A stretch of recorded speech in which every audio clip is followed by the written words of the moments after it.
Здраво! Трета сезона на подкастот Каде се парите со мене Горан Теменугов. Во оваа сезона од планирани 38 епизоди ќе зборуваме за економија и економија, но чатпат и за политика. Зошто за политика? Бидејќи таа знае да влијае на економските случувања во државава. Ќе ја држиме малце понастрана на политиката, но нема да ја одбегнуваме. За денеска прв гостин во оваа нова сезона одбравме човек кој што до само пред 4 месеци ја водеше владата на СДСМ, и тоа значи дека е последниот премиер од оваа партија, значи веќе погодувате, станува збор за Димитар Ковачевски. Добре дојдовте. Добро ве најдов, една исправка, до пред 9 месеци ја предводе влада. Да, до пред 9 месеци, односно до техничката влада се извинувам, а бевте лидер на партијата до пред 4 месеци, односно до 8 мај, кога у суштина лошо поминавте на изборите. Ќе зборуваме за тоа што ви се случи, но точно ли е дека сте дале ветување дека 365 дена нема да давате изјави и да гостувате по емисии, но малце побрзо поминала таа година и вашето ветување порано не се оствари, што би се рекло. Сега не знам дали на вие или на ти ќе се обраќаме. Добро, се знаеме 20 на години, така што тоа сакав да кажам, нашето пријателство и познанство датира веќе 2 децении, можеби и повеќе. И јас во многу прилики имам гостувано кај вас и кога сте работеле на националните телевизии, кога сте работеле во други медиуми, и никогаш не се случило да одбијам покана за интервју кај вас. И тоа нема да се случи. Така, зошто е мотивот?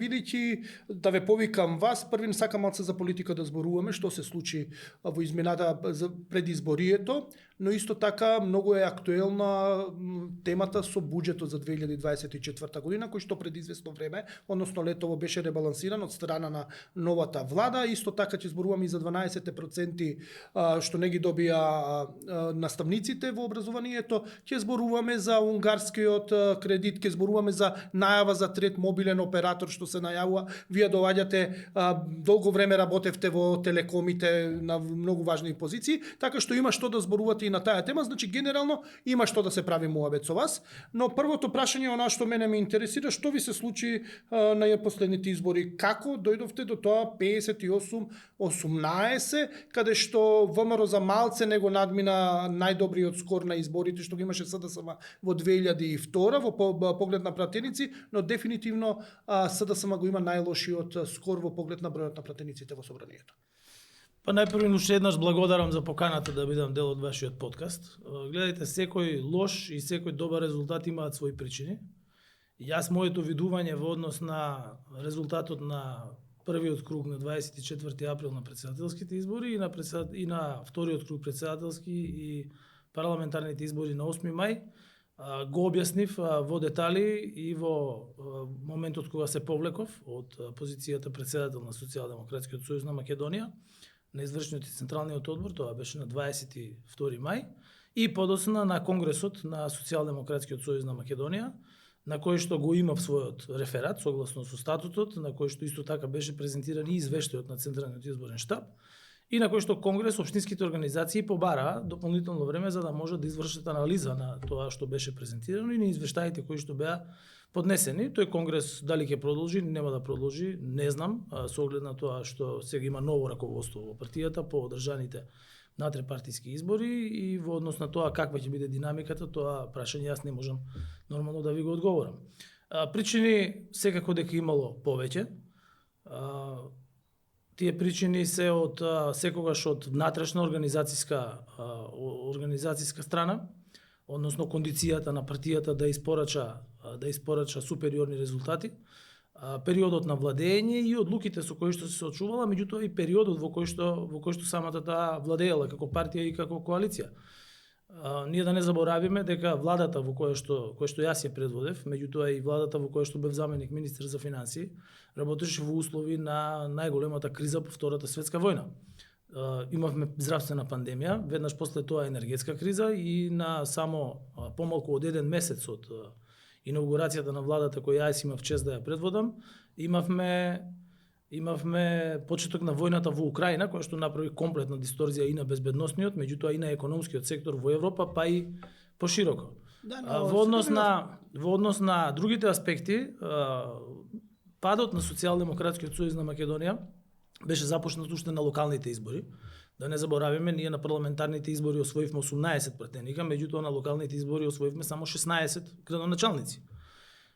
Пред тоа на парламентарните избори во 2020 година ние останавме на власт благодарение на тоа што имавме коалиционен партнер од албанскиот етнички кампус, партијата Беса, што практично за прв пат произведе во Македонија да имаме влада во која што има избалансиран број на етнички македонци и албанци министри, кој што не бил до тогаш. Значи секогаш преовладувал повеќе бројот на македонските министри, меѓутоа тогаш заради бројките во собранието и пред се заради гласовите кои што граѓаните ги дале на коалицијата предводена од СДСМ и на коалицијата во тоа време предводена од ВМРО ДПМН, тоа беше резултатот и така беше компонирана владата. Но ова се генерално познатите факти, но мене ме интересира малце зад завесите што се случуваше, бидејќи во јавноста имаше сериозни информации како функционирате како влада и како партија. Например, зошто сакам да го рачистиме, бидејќи многу имаше магла во целата таа работа и вие сега веќе има дистанца кај што можете да проговорите. Вие зборувавте за изборите во 2020 година, каде што имавте коалиционен партнер на албанска партија, односно на партија на албанци. Јас само ви кажувам генезата како тој резултат дојде да биде на таков начин. Второ, да не заборавиме дека од Социјалдемократскиот сојуз на Македонија уште во 2021 година произлезе едно движење Знам, кое што победи на изборите во Куманово, и тоа беше одлука и на тогашниот градоначалник и сегашен на Куманово, меѓутоа и на Социјалдемократскиот сојуз да дозволи да тој формира свое движење, и на крај тоа движење прерасна во политичка партија која што имаше голем број на членови на Социјалдемократскиот сојуз на Македонија на изборите во 2024 година, кои што се приклучија кон тоа движење. Тоа движење успеа да привлече и други гласачи кои традиционално гласале за... Но кога бевте вие свесни дека многу лошо ќе поминете, бидејќи анкетите и на ВМРО ДПМН и на СДСМ, што сме имале ние како новинари можност да ги гледаме, но и на независни анкетари, односно оние што ги спроведуваат анкетите, независни извори, независни анкети направени, никаде не беше 18 пратеника, туку најлошото беше околу 25, најцрното сценарио, а некое оптимално е од 30 до 32 пратеника. И затоа во јавноста и во вашата партија почна многу да се игра игра на бројки, како би можеле вие да останете на власт. Но за тоа за игра на бројки, зошто ви се изјавовија, ќе зборуваме малце подоцна, но сакам да ми кажете кога бевте свесни дека лошо ќе поминете? Бевте ли воопшто свесни? Гледайте, прво бидејќи сите не изненади беа бројките. Вие сте гледале анкети, се разбира дека и јас сум гледал анкети, веројатно сум видел и анкети кои што ги немате видено. Веројатно така е. Кои што покажуваат прилично голема разлика и голем удар врз Социјалдемократскиот сојуз од страна на граѓаните, согласно со демократската волја на граѓаните, бидејќи суверена волја во едно демократско општество како што е нашето е волјата на граѓаните на денот на избори. Она што е клучно е дека и во самата кампања таа беше поставена прилично национално. Ја не користам збор националистички и така натаму. Меѓутоа таа кампања беше осмислена од страна на опозицијата, повторно легитимно, за враќање на гордоста на македонците и така натаму, дека албанците имале балансер кој што ќе се укинува, дека ќе се укине договорот со Преспа или ќе се враќало името. Добро, тоа го нема. Таква кампања не воде. Можеби Бугарија беа за Преспа, знаеме дека е веќе дека договорот со Бугарија ќе се раскинува, преговарачката рамка ќе се раскинува и така натаму. Голем дел од работите не беа кажани од лидерите на опозицијата во тоа време од сегашна власт. Меѓутоа беа кажувани од нивни опинион мејкери и така натаму, кои што креира јавно мислење. Потоа во самата кампања се случија неколку митинзи и јавни настапи на наш дотогашен коалиционен партнер. Пред се тука мислам на Дуи, каде што има отворено конфронтирање со ВМРО, вие се сеќавате на оние изјави за гураби, кекси, така кекси, млеко, така е. Потоа извици кои што се познати од пред 24 години веќе ќе стане и кои што го дополнително наелектризира македонското гласачко тело и сето тоа со оние фактори кои што претходно ги кажав, пасивност на голем дел од членовите на Социјалдемократскиот сојуз на Македонија, и така натаму влијаеше на овој изборен резултат и тоа се факти. И кога на крајот на денот лошо ќе поминете? Кога бевте свесни, бидејќи кампањата, поцрна кампања вие имавте од што ВМРО да помане, вие имавте прилично црна кампања во поглед на сегашната власт, тогашната опозиција. Но кога вие дознавте, бевте свесни дека многу лошо ќе поминете, бидејќи никој не очекуваше дека ќе одите толку ниско. Гледайте, јас како човек кој што ја предводеше таа кампања, морав да верувам во подобар резултат, бидејќи ако тој што ја предводи не верува во добар резултат, тогаш што останува за другите. Доминираше дефетизам уште од локалните избори, бидејќи обично знаете како партиите кога ќе изгубат драматично на локални избори, а ние имавме 16 градоначалници од 80 во државата, обично се организираат парламентарни избори. Тогашното раководство на СДСМ одлучува да не оди на парламентарни избори предвремени, како што например сега имавме случај со европските избори, например во Франција, па се организира предвремени парламентарни избори кои што ништо не решија.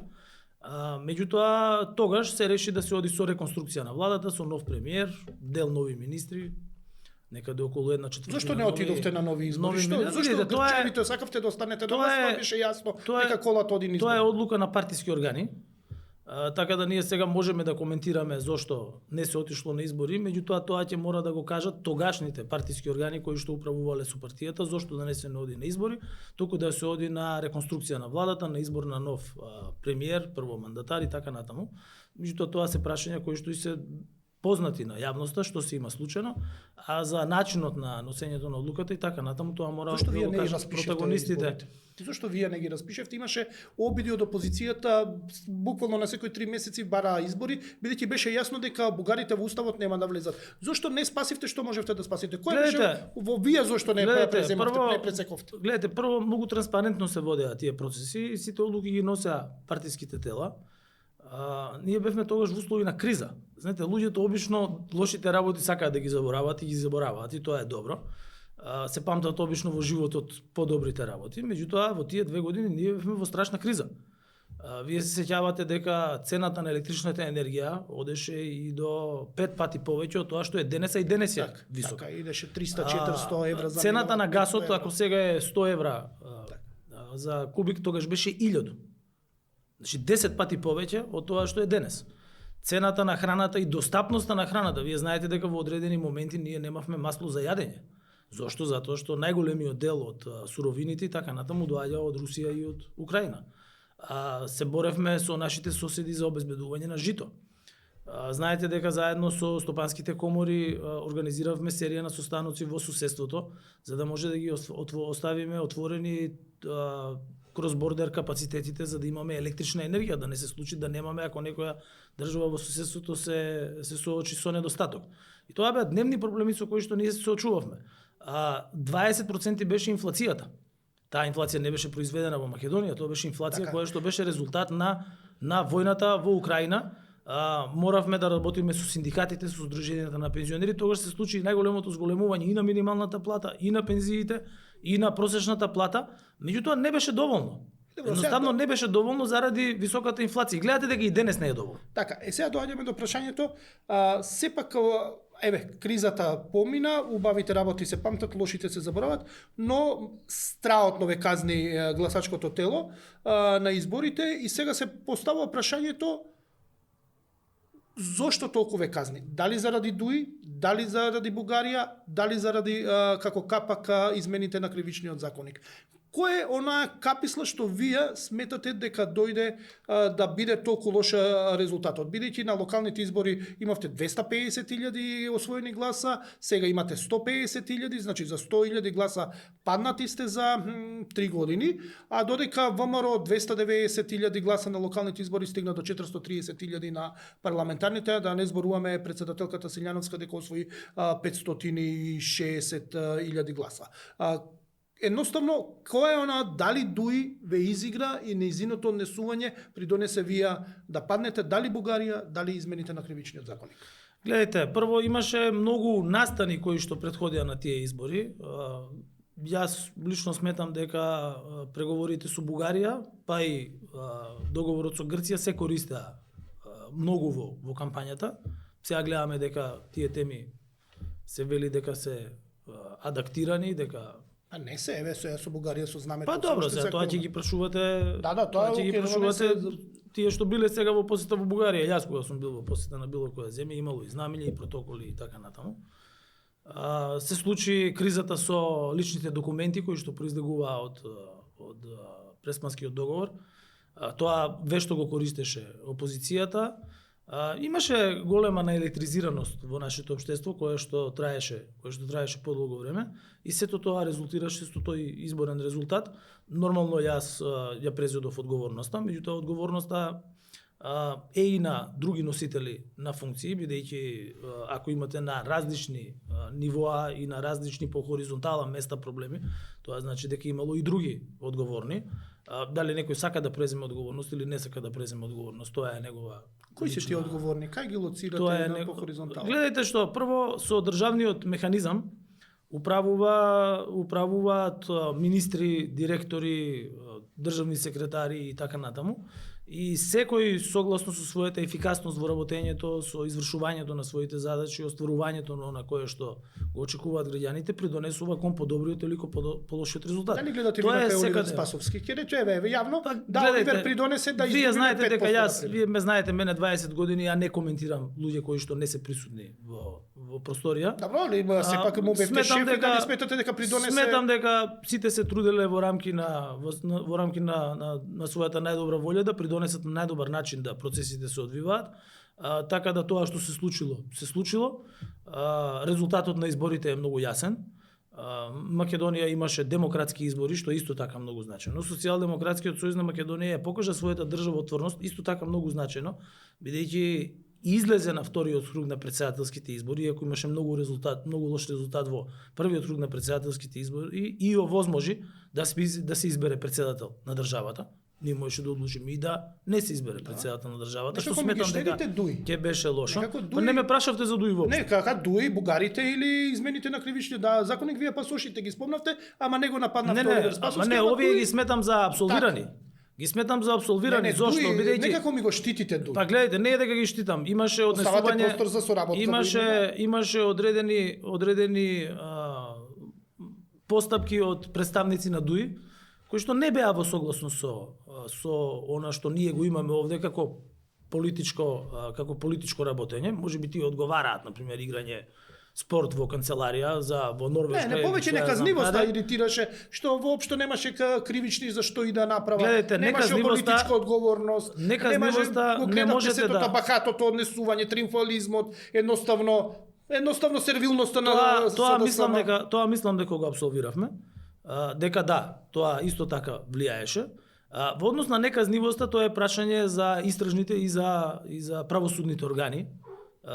Мислам, премиер ако се меша во истрага и во правосудство, тоа што веќе не е премиер, тука мора да ги поставите позициите за да функционира тоа и да бидат сите казниви. Гледайте, ние имаме независно правосудство.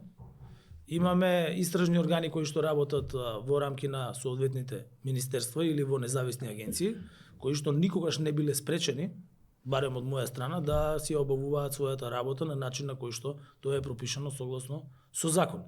Дали некој бил казнет, или не бил казнет, а граѓаните очекувале да биде казнет, тоа веќе е прашање за тие кои што ги спроведуваат тие постапки. Дали Дуи ве извиси за да во однос на кривичниот законник? Тогаш знаете дека имаше дебата. Тој кривичен законник е направен во делот на бришање на бланкетна одредба за кое што никаде не постои. Значи, ако земете германското законодавство, ако земете словенечкото законодавство, ги земете 90% на земите членки на Советот на Европа, такво нешто не постои. И сега не постои и кај нас. Истовремено гледате дека кривичниот законник не е пречка да има истражни постапки, па да има и осудителни пресуди, како што гледаме во текот на изминатиот период.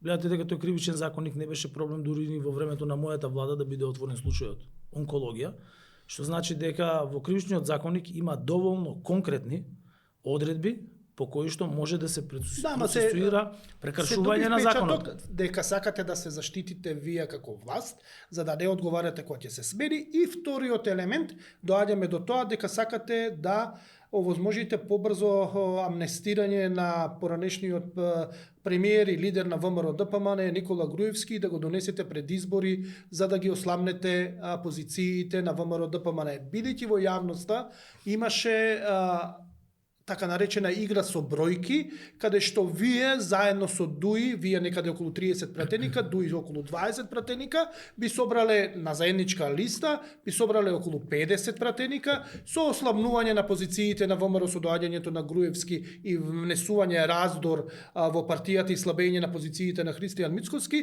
ќе се намали, например, на 50 на исто така пратеника ВМРО ДПМН и вие од аспект на први мандатари, например, што ќе добиете после изборите можност да формирате влада, ќе ги ловите душата, односно гласовите на Алијанса за албанците и на останатите помали партии, како од албанскиот и од македонскиот блок, и така да останете на власт. Тоа е игра со бројки и тоа се надевавте во анкетите тие 30 на пратеника што ги баравте заедно со 20 на пратеника на ДУИ. Тоа беше. Дали сакавте да го вратите Груевски за да влесете раздор во ВМРО ДПМН, а со тоа у суштина да можете да играте, да останете на власт? Гледате, самото поставување на вашето прашање кое трае 5 минути и половина е во некаква теорија на завера, спекулации и така не, натаму. тоа е во јавноста беше присутно и морав заради што не следат да го објаснам, бидејќи не сите го разбираат оваа игра на бројки, а тоа играта на бројки доаѓа од вашата партија од СДСМ. Вака сега, прво СДСМ никогаш немало такво соопштение. Не соопштение, ниту па имало некаков состанок на органите на партијата на кој што се разговарало за таква опција и се потврди дека тоа не е точно. Зошто? Бидејќи и покрај направените измени, нити се врати поранешниот претседател на ВМРО и поранешен премиер на владата, бидејќи очигледно не го тангираат неговиот случај тие измени.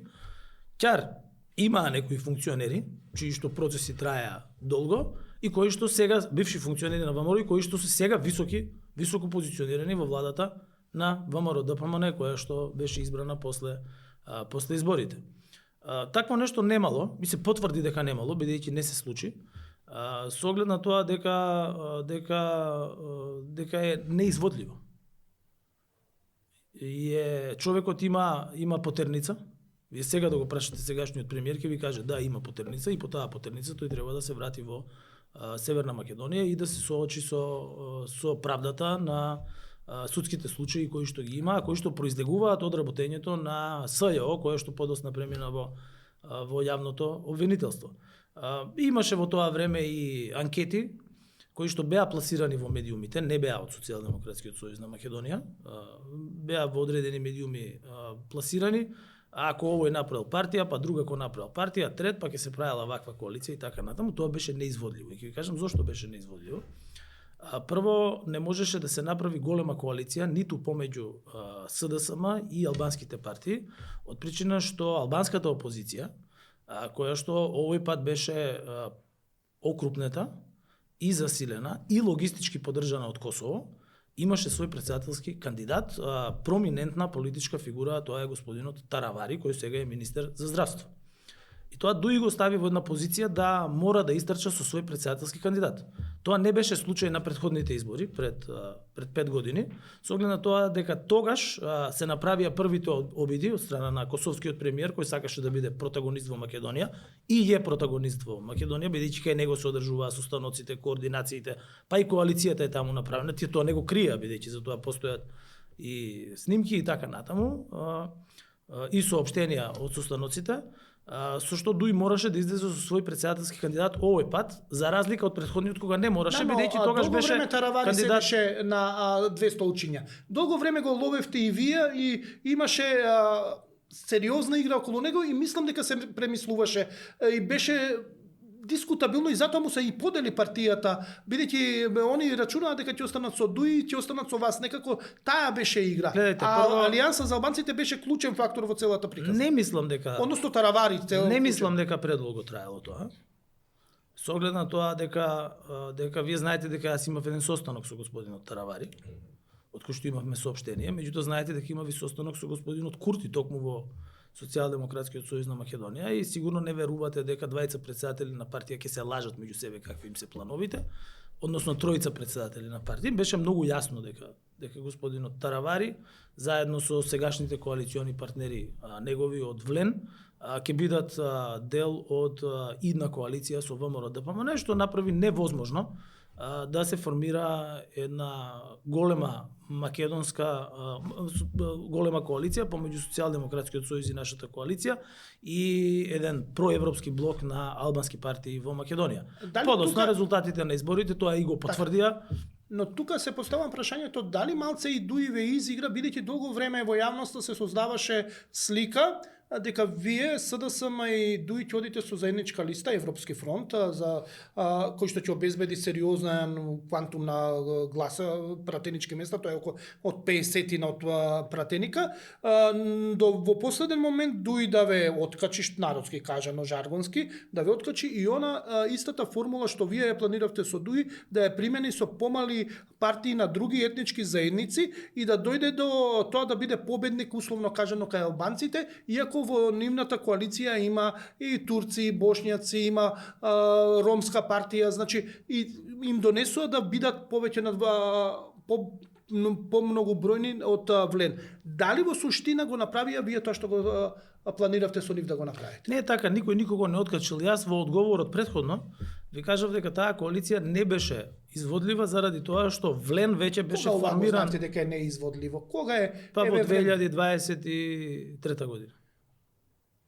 Во 2023 се знаеше веќе контурите дека нема шанса. Се знаеше веќе дека ВЛЕН подпомогнати од председателот на Ветфендосија, сега не кажувам премиер на држава, бидејќи тој тука настапува во својство на председател на Ветфендосија, тој има и свој подизведувач во самата коалиција, еден пратеник од Стругачи, како се викаше точно, не знам, да не погрешам па да направам лапсус, кои што тогаш ја практично формираа таа коалиција и која што беше постојано во комуникација со ВМРО-ДПМН и што на крај се ефектуираше во владина коалиција која што денес има скоро двотретинско, односно има практично двотретинско мнозинство во собранието и може да ја спроведува својата програма непречено.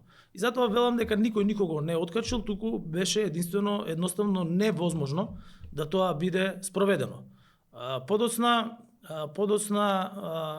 ДУИ мораше да парира на таква коалиција. Зошто? Бидејќи опозицијското расположение во македонскиот блок не е изолирано, имаше опозицијско расположение и во албанскиот блок на гласачкото тело и за да прикаже резултат, тогаш тие направија коалиција со голем број на партии од помалите етнички заедници. И тоа гледајте го како заеднички интерес на тие политички партии. Например, турска политичка партија, ако отиде сама на изборите, прашање е во изборен модел на 6 изборни единици дали ќе освои пратеник. Ако имате бошњачка политичка партија во 6 изборни единици, прашање е дали ќе може да освои сама пратеник. Ако имате ромска партија, мислам партија која што има етнички презнак на роми, па и за другите важи, или српска или било која, прашање е дали во изборен модел на 6 изборни единици може да освои пратеник. Најверојатно не може. И затоа тие се приклонија кон коалиција, дел со ДУИ, дел со нас, дел со ВМРО-ДПМН. Вие немојте да заборавите дека и ние имавме коалиција и со турски партии, имавме од бошњачката заедница на листите и така натаму, така да коалициите беа прилично шаренолики. ДУИ потоа таа борба ја пренесе на полето на легитимитетот кај албанците, меѓутоа забораваат дека во нивната коалиција имаат гласови и од другите етнички заедници. И така, сега ние имаме нова влада, која што нова влада се справува со предизвиците. Да сумираме, значи у вас самоопределување косовското ви ги закопа надежите за да имате некакви обиди за игри со бројки, значи некако да направите широка коалиција. Гледајте, и тоа сакам да го појаснам. Прво, ние сме сестринска партија со Ветфендосија. И нашата комуникација секогаш била многу коректна. Јас и пред известно време се видов со председателот и премиерот на Косово. Тоа беше практично нивни политички влог во политичките разврски во Македонија. Тие немале ништо против Социјалдемократскиот сојуз на Македонија. Ако Социјалдемократскиот сојуз на Македонија остварил резултат кој што е неколкократно подобар од овој, кај македонското гласачко тело, тогаш Социјалдемократскиот сојуз на Македонија ќе ја формираше владата. Таа борба беше во албанскиот политички кампус и таа трае веќе 5 години. И конечно кулминираше на овие парламентарни избори. Секој кој што ги следи кампањите во последните 5 години ќе ви каже дека тоа е случај, ако сака да каже, ако сака да импровизира, тогаш ќе ви каже не е така. Меѓутоа, тоа е резултатот. Тоа беше политичка борба во рамки на албанскиот политички кампус, кој што не го определува победникот во македонскиот политички кампус. Значи, у суштина, Албин Курти застанал на страна, он директно одел против Дуј. Па погледнете ги снимките и така натаму од изборите, чии представници се така на... И тоа е, видите, тоа е демократски. Така е. Тоа е демократски и тоа го определува на крајот на денот победникот. Ќе го завршиме сега тука пред првиот рез за нашите пријатели за да пуштиме некое рекламче од што ние живееме во суштина. Последното прашање исто така многу интересно ми е, бидејќи ова не можете да кажете, потврдено е и од Артан Груби, потврдено ми е и од луѓе што учествувале на тој состанок. Значи имавте средба со Заев, мислам дека било онлайн средбата на крајот во декември 2022, кога беше во опасност да падне владата, односно дел од пратениците на СДСМ да гласаат против владата и тогаш да има предвремени парламентарни избори. Вие сте биле присутни, бил генералниот секретар на партијата во тоа време Зечевич или Вардарски, што милува да се земе, биле уште тројца четворица присутни, вклучувајќи го и Зоран Заев, бившиот лидер на СДСМ. Дали според моите информации имало крт на таа средба и наредниот ден за буткање на владата одма дознале во Дуи што се случило. Дали се е протечено од таа средба уште вечерта, најдоцна наредниот ден да знаат во Дуи што сте се расправале и кој имал какви ставови? Гледате, прво нити имало онлайн состанок. Може и личен да било. Нити па некој зборувал за бутање на владата, а уште помалку дека пратеници на СДСМ ќе ја буткале владата на СДСМ. Прво, тој пратенички состав на СДСМ, јас имам голем респект кон сите тие пратеници кои што го представуваат СДСМ, бидејќи како и во претходниот на тој состав носеа тешки одлуки за еднината на државата. Вие знаете дека предлогот на француското претседателство беше изгласан во собранието од страна на тој пратенички состав. Беа донесени низа законски решенија во делот на справувањето со економската и енергетската криза и тоа во услови на блокада од страна на ВМРО ДПМН, бидејќи тоа им го дозволуваше деловникот, како што сега новиот деловник не дозволува да можете да го блокирате собранието. И таков состанок немало за бутање на влада или за било што. Тогаш имаше шпекулации дека се разговарало за заедничка влада со ВМРО ДПМН. Вие не го довршивте вашето експозе по меѓу другото, меѓутоа и тоа се потврди како неточно. Зошто? Бидејќи на лидерска средба која што ја имавме јас и господинот Мицковски и која што можеше да ја проследи целата јавност, Социјалдемократскиот сојуз на Македонија преку мене кој што бев овластен, понудивме ВМРО ДПМН да стане дел од владата со половина од министрите на СДСМ. Значи се зборуваме за работи кои што сите ги знаат. Така да не мора да има теорија на завера во нешто што јавно било. Велите дека ова што и затоа Груби и Али Ахмети на 7 јануари 2023 отишле во Струмица, тоа изјава на Артан Груби во подкаст кај што ја го имам водено, отишле прв пат да се видат во Струмица со Зоран Заев само 15-16 дена после таа фамозна средба која што ја имам потврдено од луѓе од СДСМ. Видите, за средби сега на кои што ја не сум присуствувал не можам. Добро, значи не можам да коментирам. Викате дека не сте добро, не знам дека не сте. Ја не можам да коментирам за средби на кои што не сум присуствувал, нити па знам дали се случиле средбите. Така да ова се фактите, ние тогаш имавме средба, бевме на пресконференција, дури и Дуј се сложи да не биде дел од владата со цел изгласување на уставните измени. Не се случи тоа, отидовме на избори и сега ВМРО ДПМН се тие кои што заедно со коалицијата Влен, кои што ја водат европската и било која друга агенда на државата. Може би по 365 дена од изборите на 8 мај, значи наредниот 8 мај може би ќе се сетите дека сте биле на таа средба, а може би стварно не сте биле, многу што не префирале. Добро, време е за првиот рез каде што ќе треба да видиме пријателите на подкастот што имаат да кажат. Се враќаме значи за некоја минута и пол од сега. Кога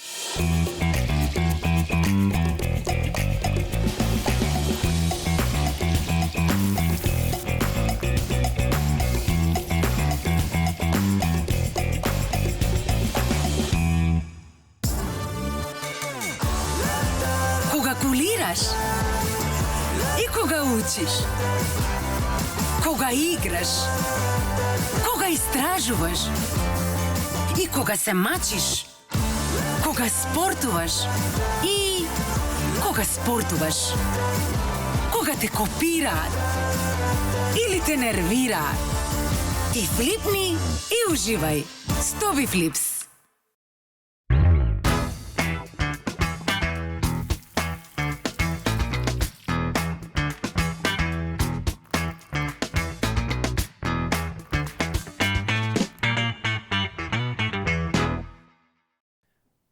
Во студиово Димитар Ковачевски, поранешен лидер на СДСМ, поранешен премиер на владата, го завршивме политичкиот дел, за нешто се согласивме, за нешто не се согласивме, а мило ми е што зборувавме за политика, за да расчистиме некои работи.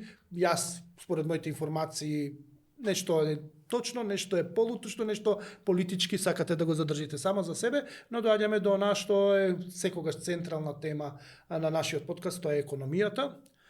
Значи, сакам да зборуваме за нешто што беше обвинета владата на СДСМ, а тоа е дека буџетот беше многу лошо проектиран. У суштина се добиваше впечаток дека буџетот е проектиран само за првите 6 месеци од 2024 година. Тоа е буџет што е донесен во вашата влада, како вие како премиер тога сте на власт, ваш министр за финансии, тоа е Фатмир Бесими го има донесено.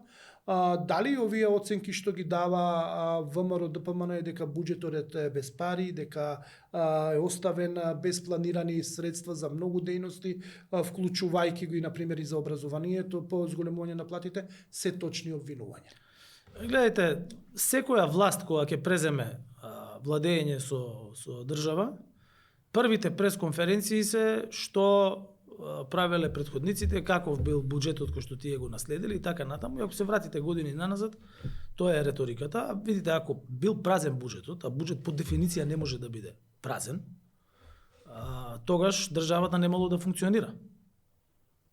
Меѓутоа, вие гледате дека државата непречено функционираше од првиот ден по изборите до моментот на избор на новата влада, после новата влада и до ребалансот. Имаше и плати, имаше и пензии, имаше се што било предвидено. Да, но ги нема, например, 12% не се предвидени во масата на плати за исплата. Значи, а тоа е преземено во март 2023. Обично секој јуни се прави ребаланс на буџетот, или јуни или септември, зависно од остварувањето на претпоставките на приходната и на расходната страна.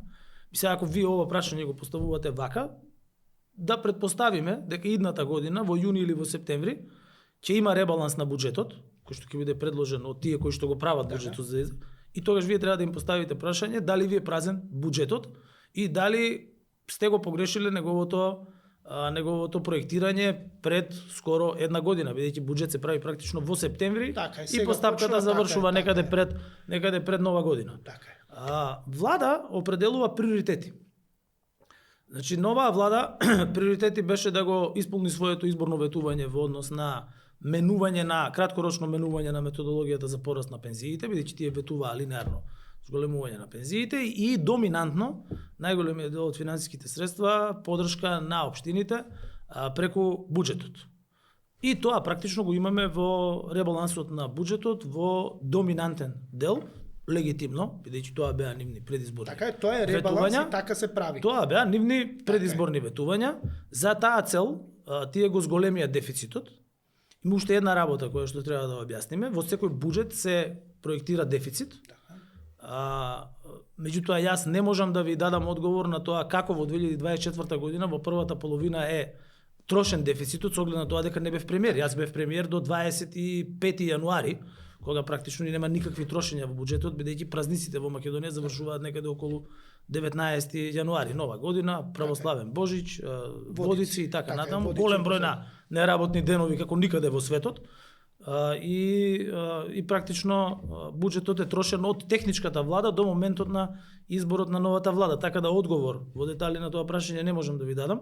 Но оваа влада одлучи да го зголеми дефицитот, Секое зголемување на дефицитот значи зголемување на задолжувањето, бидејќи на крајот на денот јавниот долг во една држава е збир на сите дефицити од постоењето на државата. Така е. Ако сте имале дефицити во сите години, а ние сме имале, тогаш јавниот долг е поголем. Ако сте имале суфицити во некоја година, тогаш јавниот долг се намалува тогаш кога Така е. имало суфицит. Но овде станува збор, на пример, не се предвидени 12% за образование. Тоа со ребаланс не се решава. Значи со ребаланс знаеме тоа е фино подесување, она што го кажавте од остварување или надфрлање или потфрлање на приходи, на расходи, реализација и сето тоа. Но овде фалат 12% за во Гора, не е масата точно за дека плати. не се решава. Се решава и ви кажувам, тоа е се зависно од приоритетите. Не, ама вие сте ги немале во декември, не ги е имало така, таков затоа што приоритет. јас кога дојдов премиер, имавме Дали ги заборавивте? чекајте се, имавме штрајк на просветните работници, така беше? Да. Па дали се најдоа 15% изголемување? И договоривте 12 во март Така 2023 Така е. од Да, меѓутоа друго биде сакам да сега. ви кажам. Ама Тогаш ги нема тие 12%. таа ставка од 15 во 2022 година, таа не беше во буџетот. Па ја најдовме. Вие секогаш можете да прераспределите. Тоа е адхок Секогаш решение. можете да прераспределите во буџетот. Се е до приоритетите. Оваа влада вели, Али ова е позната величина, не е ама адхок. ова не е така. Тоа не е така. Значи вие можете да прераспределите. Меѓутоа, зависно од приоритетите на владата, оваа влада вели ние 100 милиони ќе инвестираме во општините. Така. Излегле луѓето на избори, кажале ќе инвестираат 100 милиони во Така, општините. тоа е И сега не може адеспект- вие да наоѓате мана на тоа. Така, Од тоа е друга страна, претензија. синдикатот на просветните работници ќе треба да седне и да свати дека нема да добие 12,5% изголемување оваа година и тоа беше јасно кажано од министерот. Така е. И тука Нема да ги завршува добие, приказната. Ама тие пари ги немало во Ама декември. оставите вие ги немало. Со Ги има буџетот, со буџетот е условиот. буџетот дури приходната страна сега е изголемена над тоа кое што беше проектирано со буџетот во 2024 година. Така Не, ли? пари може да се најдат. По тоа сакам да ви кажам. Пари може ако се До сака. приоритетите. Но проблемот е во тоа што не биле предвидени со основниот буџет. Па. Зошто не ги предвидовте кога беше ваша Добро, обврска? вака се. Не беа предвидени ни 100 милиони евра за општините. Така е, не се ама тоа е оди на контото сега на ВМРО ДПМН. Па е, и ова оди на контото на ВМРО ДПМН. Ама и на ваше оди конто. Аме не може да оди на конто Па не наше сте ги кое ставиле што парите. Ние сме имали историско зголемување на платите на просветните Јас работници не и ви го универзитетските спорам. професори. Јас тоа не ви го спорам, и Сега нема. колективни договори, но јас зборувам. Сега нема. Значи, Што ќе биде во иднина, тоа ќе разговарате Добро, со ја ви го сегашниот зборувам- премиер на подкаст, не со мене. Океј, ќе разговарам и со Да. него, ќе дојде, не е проблем. Ќе дојдат сите, ќе дојдат да кажат што имаат да кажат, бидејќи економијата е многу сериозна работа, а парите ги нема. Вие викате ги има во буџетот, но овие 12% на вистина не можеме да ги најдеме кај се. Ги нема во масата. Буџетот има приходна и расходна страна. Парите Знам се во трезор. Добро. Океј, вие викате дека ги имало во буџетот, според сите показатели ги нема, но еве зборевме малце за кризата што ве снајде, не снајде сите нас, на крајот ние од граѓаните ја плативме вака или онака, владата не ја плати, ние ги ја платевме преку даноци и сето тоа, но исто така платевме и за електрична енергија, но според последните информации, а вие ги познавате, сте работеле во енергосекторот, освен во телекомите, што имате работено приватно, сте работеле и во енергосекторите приватно, свој бизнис. Електростопанство на Македонија, вие сакате електростопанство, електрани на Северна Македонија, мене не можам тоа Северна да го кажувам, некако не ми... Еве заедно нема да го кажуваме. Добро, сама ми пречи едноставно, јас сум си роден во Македонија и тоа е тоа. Не, ова не е Македонија, национализм. во Југославија си роден. Да, во Југославија, но во Не си толку СР помлад од Македонија, мене. да, но ми пречи Северна, лично ми пречи, што тоа е тоа, но ЕСМ е во многу лоша финансиска позиција. Гледайте, Како успеа да се дотера до оваа дередже таа компанија која што сепак има заработувано добро и беше, ајде, златна кокошка. гледайте, прво прашањето го започнавте, поминавме тешка и голема криза. Во време кога цената на електрична енергија беше 500 евра за мегават час. Пред тоа цената на електрична енергија беше 30 до 40 евра мегават час пред таа криза. Значи 20 пати скоро 20 пати се зголеми цената на електрична енергија.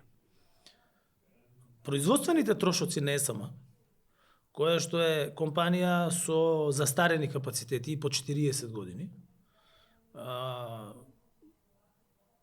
кадровскиот потенцијал е таков каков што е со оглед на висината на платите и така натаму. Производствената цена е некаде околу 100 и над 100 евра на 1 мегават час.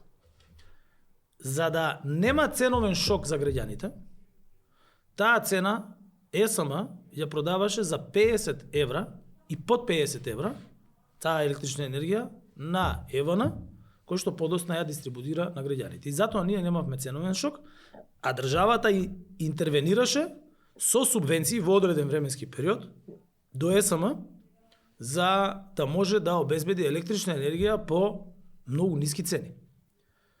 ЕСМ можеше да ја продава по пазарни цени таа електрична енергија, ќе беше најпрофитабилното претпријатие на Балканот. Исто како што ќе беа најпрофитабилни сите електростопанства во регионот.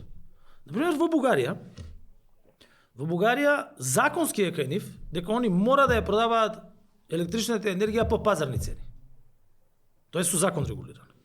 А подоцна државата им враќаше како субвенции на граѓаните. Значи пак истиот модел.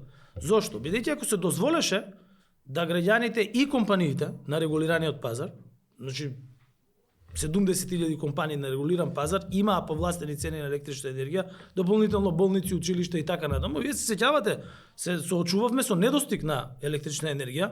На отворен пазар компаниите не може да работат. Дел од рудниците затвараа, бидејќи 500 евра мегават час, тој не може машини да уклучи. На тој начин се обезбедуваше да граѓаните имаат електрична енергија која можат да ја платат. Бидејќи ако цената на електрична енергија отидеше превисоко и граѓаните не можат да ја платат на дистрибутерот на ЕВН ќе дојде во ликвидносен проблем. Кога тој ќе дојде во ликвидносен проблем ќе дојде и ЕСМ. Кога ЕСМ ќе дојде во ликвидносен проблем ќе дојдат сите негови добавувачи и негови вработени. И ќе имаше крах на системот. И затоа се субвенционираше цената на електрична енергија. Денес, вие гледате, денес имате набавка на електрична енергија. 150 евра мегават час. Зошто? Бидејќи во југоисточна Европа сега имаме комплетен дисбаланс на цената на електрична енергија. Највисоко е во југоисточна Европа. Имате писмо отворено од премиерот на Грција, Мицотакис, до председателот на енергетската заедница, меѓутоа и до Европската комисија, во која што кажува да се интервенира и сега ги бараат причините зошто е така. Бидејќи во Франција цена на електрична енергија е 40 евра мегават час, што отприлика е цена на електрична енергија произведена од нуклеарни централи, а на Балканот и во Југоисточна Европа 150 евра за мегават час електрична енергија и тоа во летни месеци. Замислите што може да биде во текот на зимските месеци. И тоа треба Европската енергетска заедница заедно со земјите да ги види причините и таа цена на електрична енергија да се намали. Така да она што на нас ни предстои е транзиција на електроенергетскиот сектор, бидејќи овие капацитети се горан стари и истрошени. Прво, номиналниот капацитет кој што го имаат, она што го пишува на самите блокови на РЕК, тоа не може да се оствари како производство. Тие произведуваат многу помалку, бидејќи се дотраени.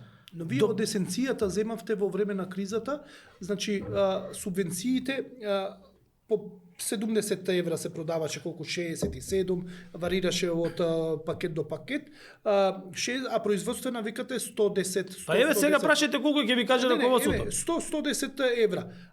Вие не дотиравте во компанијата пари до 110 и компанијата, ако е производствената, они губеа од есенција и во суштина е дотерана до тоа да значи компанијата можела и сега може. Не е спорно. Сега компанијата, на пример, колку е цена на електрична енергија? 150 евра мегават час. Замислите да ја продава дали од електричната енергија само ги доби парите? Апсолутно. Во времето кога требало да добие. Сите, значи за да функционира нормално. За да може да функционира во време на најголемата криза и тоа беа задолжени и Министерството за финансии и голем број на ресори кои што ги правеа пресметките и така натаму, се со цел да не дојде до крах на електроенергетскиот сектор во државата. Морам да истакнам дека и ЕВН беа навистина, зборам за австриската ЕВН, беа навистина партнери на државата и се покажаа како навистина, ова го немам кажано до сега, се покажаа како навистина компанија која што е одговорна во Македонија, бидејќи на почетокот на кризата, заради недостатоците на електрична енергија и големиот скок, Тие финансиски го изложија својата компанија во Македонија и со директни позајмици од Австрија успеваа да го одржат Да, нивото мислам на дека се електрична околу енергија. 50 милиони евра.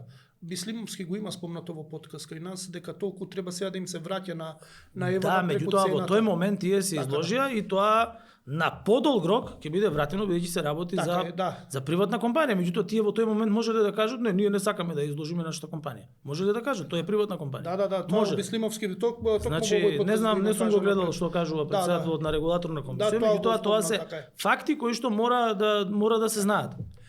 Зашто ние знаете како секогаш сакаме да ги критикуваме компаниите, меѓутоа тие компании практично обезбедуваат да се испорачуваат услугите во државата. Да ве прашам нешто.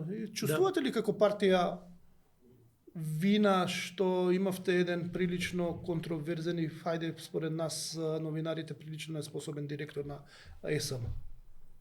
Гледајте, јас сум имало повеќе директори, така да не би коментирал на вистина. Добро, кој Не би сакал да коментирам компетентност на луѓе. Добро. Јас како председател на владата имав директори кои што веќе беа директори. Дел од нив во текот на тие 2 години беа заменети со други директори. Дел останаа сами, дел останаа истите. Знаете, некогаш вие имате некој ваш идеален кандидат, меѓутоа голем дел од такви, да речеме, идеални и не се занимаваат со јавни предпријатија. Да, но вашиот презименјак прилично во незавидна позиција го остави гледайте, за компаниите предпријатието, иако не беа лоши годините. Сега не знам за кои години зборувате, ја можам да зборувам пред за вас, што сега, беше? пред мене не знам. Ви зборувам за 2022, Али ваш човек, ваш 2023, партиец. 2023, сега ја не сум председател на партијата, ќе мора да разговарате со новото раководство на партијата. Добро, ама за кога бевте, не гледам дека нешто го изругавте нешто. Па ја у принцип не давам квалификации за луѓето, бидејќи не може еден човек да биде врховен судија за било кого. Но вие знаете дека не беше добро. Јас можам да оценувам Добро, студенти на факултет, кога сум на факултет. Добро. Можам да дадам оценка за некого на кого што имам директна субординација, како што се, например, министрите. Меѓутоа, да давам оценки за нешто, ние, знаете како, кога работите со корпорации, тогаш ги гледате финансиските извештаи, а не дали некој ви се допаѓа или не, а што правел, кој правел, тоа е нешто друго. Доаѓате од приватен сектор пред да бидете премиер и да влезете во политика заменик министер за финансии. Доаѓате од сектор, нели реков и енергетика, но претходно бевте во телекомите, во двата најголеми во државава. Едно кратко време и прв човек на еден од телекомите, а многу долго време на една многу важна позиција во другиот телеком. На неколку. На неколку, ама една од најважните позиции кај што беа големите пари, у суштина бевте во најголемиот телеком. Ја знаете, ги знаете состојбите во телекомуникацијскиот сектор. Се најавува дека треба да влезе трет мобилен оператор. И сме имале ние трет мобилен оператор и ви гледавме дека не успеваат, не виреат многу. Што мислите, дали е ова оправдана иницијатива на новата влада за трет мобилен оператор? Гледайте, кога искочи оваа вест, јас се потсетив како беше со сите влади имале иницијатива за трет мобилен оператор.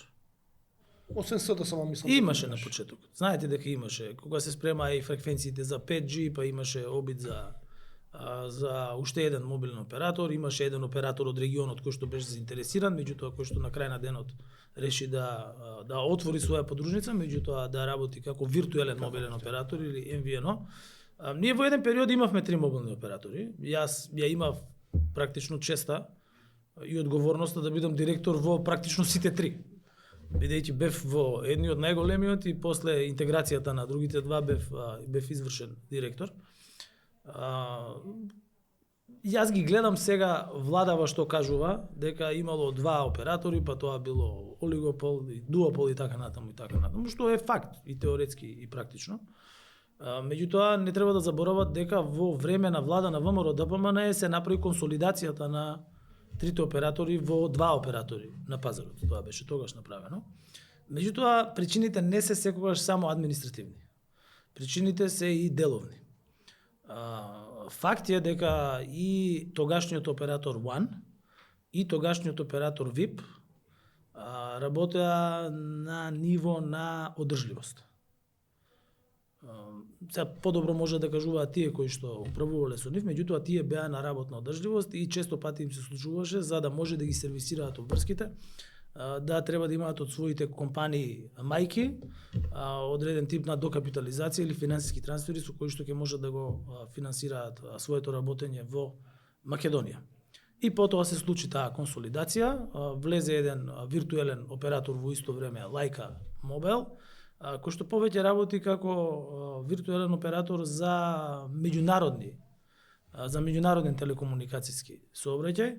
Во меѓувреме Телеком Србија знам дека исто така потпиша договор со еден од мрежните оператори за нудење на телекомуникацијски услуги. Како работат не можам да знам. Со оглед на тоа дека не се компанија која што котира на македонската берза, па да можете да видите финансиски резултати. Но знаете како, секоја конкуренција на секој пазар е добре дојдена. Ние живееме во либерална економија. Дали ќе има интерес конкретен од страна на телекомуникацијски оператор да влезе како трет мрежен оператор, бидејќи да не заборавиме, телекомуникацијскиот бизнис е прилично сложен бизнис. Не е тоа трговија со патики, па ќе купите камион, па ќе го продадете по повисока цена. Не е баш така. Се работи за тарифи, се работи за софистицирана телекомуникацијска опрема, стручен кадар кој што има многу висока цена во моментов заради развојот на телекомуникациите и софтверот како едни од основни средства во моментов за работа. Дали ќе има интерес? Гледам дека еден оператор од Унгарија веќе потпиша писмо за намери со владата, дали тоа ќе го направат и другите. Треба да каже Агенцијата за електронски комуникации. Во Македонија постои постапка како се одвива влез на трет мобилен, фиксен оператор или систем интеграцијски оператор, која што е компетитивна и во која што може да учествуваат и други оператори. Ако не се јави нов четврт, пет играч, мислам да сакат за трет да влезат. Дали постапката вака како што ја води владата е окей, нормална, бидејќи станува збор за унгарска компанија, нели се што доаѓа од Унгарија, СДСМ и дел од освестената јавност гледа како да е најголемо зло што постои на светот, но еве само они да се јават да сакат да бидат трет мобилен мрежен оператор, дали тоа е коректно, се ја во ред и сето тоа. Гледате, кога ќе има повик, тој кој што има интерес да се јави, ќе се јави, и кој што има финансиски средства да се јави. Така. Значи, прво, затоа ви кажам на почетокот, треба да се разјасни за што зборуваме. Дали за трет мрежен оператор кој што ќе гради своја централна мрежа, пристапна мрежа и така натаму, или за виртуелен оператор, или се работи за систем интегратор, или се работи за меѓутоа тоа се глобално областите во кои што влегува еден телекомуникацијски оператор. Споменатиот оператор кој што вие го зборувате, тој веќе е присутен во регионот. Значи во Албанија, кој што практично направија аквизиција на бившата подружница на Deutsche Telekom во Албанија, која што пред тоа беше продадена на, ако не се лажам, бугарски инвеститори. Има таму македонци кои што работеа. И можете некој од нив да повикате како таа аквизиција се работеше. Потоа во Црна Гора имаат свој мрежен оператор. Инаку тоа е бивши Водафон во Унгарија. Така. Кој што има кај себе, кој што има и знаење, кој што има и технологија, бидејќи знаете кога вие сте практично наследник на Водафон, тогаш значи дека сте наследили и одредена инфраструктура и знаење и така натаму, контакти, фондови, колку што знам таму има и голем број на странци во адвајзори бордовите во мислам дека од Соединетите американски држави, така да со среќа на секој што сака да инвестира. Добро, значи не е ова толку неизводливо и толку опасно и толку црно како што се прикажува. Гледайте, јас оваа индустрија знам во детали. 20 години работев. Добро, значи не треба да гледаме па дури како голем дел од луѓето ги познавам. Знаете, Балканот е голем, меѓутоа и не е толку голем. Дел од консултантите кои што работат за телеком операторите, јас сум работел со нив. Како ќе се одвива таа работа, единствено може да ви кажат оние кои што го водат Да, ма, процесот. мене ме интересира Дали ќе има, дали ќе нема, не знам, не можам. Да ви. политики на крајот е одлука дали некој ќе влезе или не и ќе се Прво е негова процедира лична тоа. одлука дали ќе Така, инвестира пари, но мене ме знаете. интересира бидејќи се напаѓа желбата на владата да донесе трет мобилен оператор. Прашањето е дали треба така на нож да се чека Па не ви добија одлука или напади тоа? дека има. Има јавност одма дека унгарците како може да донесат, па тоа конкуренцијата. Не, навистина, треба повеќе знаете да како? има и сите тера. Прво, ако почне тој процес, може би ќе се јават и други. Може би нема да се јави никој. Треба да се види апсорбционата моќ на пазарот. Бидејќи Добро, да се компаниите си оценуваат. И да се тоа си оценуваат компаниите, бидејќи да се разбереме, не е лесно и да влезете како трети играч помеѓу два големи телеком оператори кои за себе имаат две Тоа е големи бесспорно. групации. Така е. Така Значи, е. тука имате големо знаење, капитал, финансиски Апсолутно, средства, апсолутно. кориснички бази. Така Значи, е. вие треба да влезете на Сериозни пазар играчи се. кој што е веќе зафатен Така е. и да тргнете И од тоа нула. се сериозни играчи, И сериозни. квалитетни, значи сериозни. зборуваме услуги Не се, што ги даваат. значи не се регионални играчи Така. двата оператора кои што ние ги имаме, се работи за За светски сериозни играчи. компании кои што се дел од трите најголеми групации во Европа. Добро. Време е за втората пауза за нашите пријатели за да видите малце реклами, па се враќаме за да финишираме со кредитот од Унгарија против кого СДСМ има големи забелешки. Останете со нас, се враќаме после кусата пауза.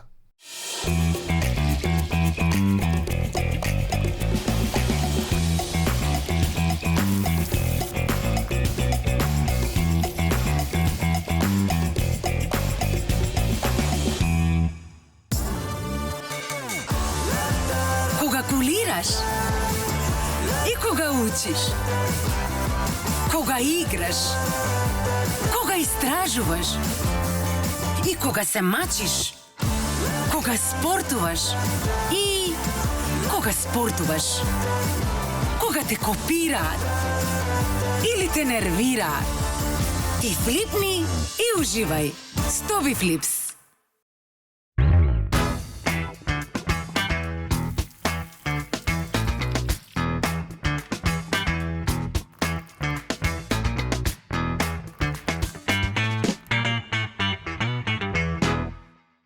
Финишираме со подкастов во студиото гостин поранешниот лидер на СДСМ и поранешен премиер Димитар Ковачевски. Значи поминавме малце политиката каде што беше воздржан, каде што така политички даваше одговори очекувано, но исто така малце за економијата тврдеше дека 12% можеле да се најдат за професорите, за наставниците, иако ги немаше генерално во буџетот, но тоа е тоа. Последната тема, последниот дел, последниот ред сет ќе биде за оноа зошто толку многу СДСМ се противи на заемот од Унгарија. Гледайте, раководителите на СДСМ по новиот избор ги кажа аргументите. Ја не би сакал да ги повторувам, имаше нели и пресконференција и така натаму, на која што тоа беше образложено. Дури и во парламентот се разговараше и мислам дека денес после снимањето, не знам кога Така, емитува. се емитува во четврток, значи ова се Значи, снима во вторник, два да, дена пред. Така да денес ќе биде веројатно ставена точката на гласање. И тоа е аргументирано врз основа на тоа што прво законот беше поднесен по скратена постапка, што беше најавен уште во изборна кампања без да има регуларна постапка како што за други задлужувања. И во делот на тоа што за прв пат во Македонија се прави договор влада со влада, пред тоа не бил правен. И тоа беа аргументите кои што беа истакнати. Ние како опозиција веќе кажа, раководителите на партијата веќе кажаа дека нема да го поддржиме и во таа насока ќе биде водена и Така. дебатата. Но дали вас лично ви пречи овој заем? Гледайте, не е ова приватна работа политиката, па сега мене лично да ми прети Не, да ми пречи да ми пречи нешто или да се да не ми задолжуваме, пречи. условите се тие, никој не зборува за кои се условите, никој не го истакнувате дека е 3,25 каматата, како ќе се троши, дали е добро Гледайте, трошењето. и тоа беше кажано дека трошењето не е наведено. Например, кога вие склучувате договор со Светската банка или со Меѓународниот монетарен фонд, точно се знае за кои проекти и за што се троши, или например евроврзница, кога се издава, тогаш се финансира се финансира од буџетот, така да тоа останува на парламентарното мнозинство да го објасни. Меѓутоа факт е дека тие работи беа изнесени на пресконференциите, дека не беа објаснети во јавноста, меѓутоа аргументот на ВМРО ДПМН е дека тоа било дел од изборната програма и дека за тој кредит, односно за сите елементи на таа изборна програма, гласале 450.000 граѓани, така да со среќа трошењето. Да сте премиер, вие би правеле ли вакво нешто? Гледайте, прво јас сум бил премиер. Така? И Ама еве не и сте тоа знали во дека време- може вака. И тоа во време кога каматните стапки експлодираа практично, Така. бидејќи после секое затварање на економијата и вбризгување на големи финансиски средства во економијата, како што беше направено во корона кризата, подоцна секогаш следува период на инфлација за жал, па дополнително инициирани од војната во Украина, и тоа ги веднаш централните банки реагираат со озголемување на каматните стапки за да ја намалат инфлацијата. Тоа се алатките со кои што се служат, и ние имавме големи, долги преговори со Меѓународниот монетарен фонд, со Светската банка. Издадовме и еврообврзница во тоа време за да може да се финансира се. Морам да изразам голема благодарност до Германија, бидејќи тогаш во време на најголемата криза Deutsche Bank финансираше скоро 1/4 милијарда евра во Македонија преку банкарски кредит за поддршка, и со тоа Германија покажа дека навистина е стратешки партнер на Македонија. Впрочем, и нашата економија половина, над 50% е поврзана со германската. 46-7% сега, да. Попадна малце 2% поена во последно добро, сега време. германската економија Така е, има така е. мали проблеми. Така да ние обезбедивме зголемување на рамката со Светска банка до милијарда евра скоро, значи ја дуплиравме пред крајот односно на самиот крај на мандатот на мојот мандат како претседател на владата, и тоа е одобрено од бордот на Светската банка. Знаете дека успеавме да обезбедиме макрофинансиска помош од Европската унија од 100 милиони евра. Преговаравме и за планот за раст за Балкан, тоа беше правено се во рамки на владата која што јас ја предводев. И навистина сум задоволен како успеавме тогаш да ја одржиме ликвидноста на буџетот, бидејќи кога разговарате за кредити, разговарате за ликвидноста на буџетот. И успеавме да во ниту еден момент не биде доведено во прашање сервисирањето на било кои обврски кои што државата ги имаше, и дополнително успеавме да ја зголемиме и минималната плата и платите во многу сектори кои што беа потребни. Добро. Пензиите ги зголемивме, имавме големи пакети на антикризни мерки, да не заборавиме. Добро, има забелешки Над 1 милијарда евра. за таргетираноста како треба, има забелешки економистите на тие мерки, да не се навраќаме. Гледайте, јас сега, анализирале. јас сум ги гледал сите анализи. Ние имаме економисти кои што ги познавам сите природно, бидејќи со дел од нив и работам, со едни од најдобрите сум колега на истиот универзитет. И нивното знаење е користено, нивното искуство е користено, верувајте ми. Меѓутоа, кога носите одлука, вие морате да ја донесете одлуката, не можете да одите во бескрајни анализи.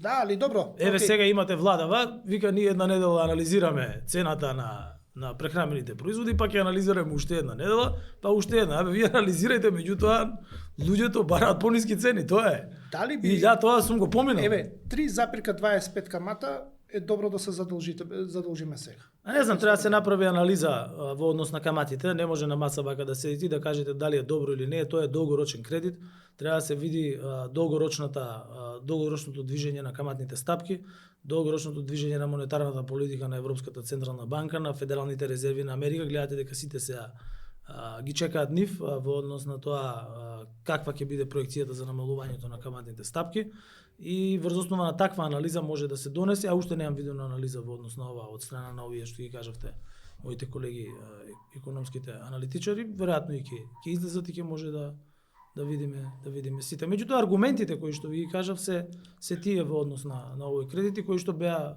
соопштени од новите раководители на партијата. Како ви изгледа ребалансот на буџетот? Тоа да финализираме, финишираме веќе со подкастов? Гледате, ребалансот на буџетот, јас бев единствен говорник од опозицијата на таа седница, ако се сеќавате, и ги кажав моите забелешки. Прво, тој ребаланс на буџетот ги отсликува, и секој буџет ги отсликува политиките кои што ги има една влада. Таа е практично огледало на политиките на владата, буџетот. Ако ние како социјалдемократска влада се трудевме да ја зголемуваме минималната плата, зашто треба финансиски средства во делот на јавниот сектор, ако се трудевме да ги зголемиме секторските плати, па и пензиите преку воведување на швајцарската формула, оваа влада имаше приоритети кои што беа спроведување генерално на нивните изборни декларации, не на сите, да се разбереме, бидејќи таму се ветуваше и зголемување на платите и така натаму. Не се зголемуваше. Во програмата нема. Што го меѓутоа тоа е огледало на тоа кое што тие го проектирале. Сосема за крај беше кажано дека со СДСМ кога беше на власт, бизнис заедницата ќе се договори, но од реализација договореното многу тешко. Значи не збориме за антикризните мерки или да, збориме за помошта на бизнисот за да се развива, да може да држи чекор, конкурентност и сето тоа, да зголемува продуктивност и такви работи. Има забелешки на тоа што ќе го договорите да го реализирате. Цените ли дека потврливте тука малку како да бевте ајде да кажам позатворени, например Министерството за финансии за вакви работи беше позатворено. Не. Друг пат било проактивно. Гледате, јас сум бил член на Стопанската комора долги години како представник на помали и на поголеми компании. Имам личен добар однос со најголемиот дел од вработените и раководството на стопанските комори, не само на едната, туку и на другите, и со Сојузната стопански комори, Стопанска комора на Македонија, Стопанска комора на Северозападна Македонија и други гранкови комори. Често пати нивните забелешки, тоа биле и мои забелешки во минатото, е неефикасноста не на спроведувањето на одлуките од страна на она што вие со претседател на влада ќе се договорите, туку на неефикасноста на администрацијата. Ние мораме да разбереме дека имаме неефикасна администрација. И тоа е факт. И мора да направиме еден општ консензус во општеството, дека на нас ни треба реформа и на администрацијата, ни треба и реформа на образовниот сектор, ни треба реформа и на социјалниот сектор. Се со цел ни треба и реформа на индустриските приоритети, за да можеме на крај на ден да ја зголемиме продуктивноста. Без зголемување на продуктивноста, на нас постојано ќе ни биде темата висината на платите, висината на пензиите, бројот на работници и така натаму. И зошто немате консензус? Зошто не го потегнавте вие тоа прашање? Па, гледате, јас кога разговаравме за правење на една влада, тоа беше не само за изгласување на европскиот пат на државата, туку требаше да се разговараат и можеше да се разговараат и овие прашања. Гледате, ние имаме 136.000 јавен сектор на држава од 1,8 милиони.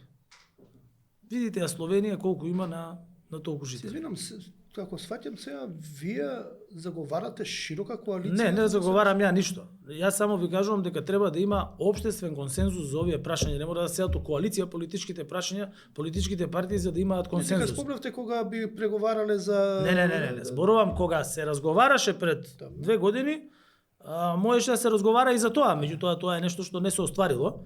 Меѓутоа ви кажувам дека ова се прашања во кои во голем број држави се решени со општ политички консензус помеѓу власта и опозицијата. Не зборувам ја дека сега сите треба да бидат, ајде еднопартиски систем ќе направиме и ќе реформираме државата. Тоа не иде така. Меѓутоа, гледате, ние сега ги решаваме последиците. Со причините никој не се занимава. Вие за еден пензионер да финансирате, со достојна пензија ви треба 3,5 вработени. Ние во моментов имаме 1,5 вработен на еден пензионер. А како ќе имаме повише кога ни се намалува населението? Кај оди населението во Европска унија? Значи ви се отвара прашањето на членство во Европска унија. Омилената тема на СДС, Па да, како да е волшебно стапче решение Европската унија. Сите ќе побегнат тогаш. Потоа ви се отвора прашањето на автоматизација на индустријата. Тоа исто така зголемува продуктивност. Потоа нови менеджмент практики. Исто така тоа зголемува продуктивност. Еве кога зборуваме и за инфлацијата. Ние сега имаме инфлација која што кај храната сигурно е 10, можеби и повеќе проценти. Ако зборуваме за блендед инфлацијата, таа е 3, 3,5, 3,7%, меѓутоа кога ќе ги издвоите само храната, апсолутно се гледа дека има поголема инфлација. Тоа било кого да прашате ќе ви каже. Во време кога ја водев владата 20% беше. Се што е над растот, кој што кај нас е 2,5%, е практично намалување на животниот стандард. И сега 10% кога имате на храната, а населението најголемиот дел од приходот, медијаната на приходите кај нас е за трошење на храна, комунални услуги и така натаму, потребно е зголемување на платите. Ке ги зголемите платите, ќе се зголемат цените и ќе влезете во еден круг. Што го рече Мицкоски? Кај е причина? Не, друго сакам да ви кажам. Кај е причина? Еве вие имате утрово едно писание од Трајко Славевски, кој што вика не треба да се качуваат платите повторно и треба да се гледат причините за инфлацијата.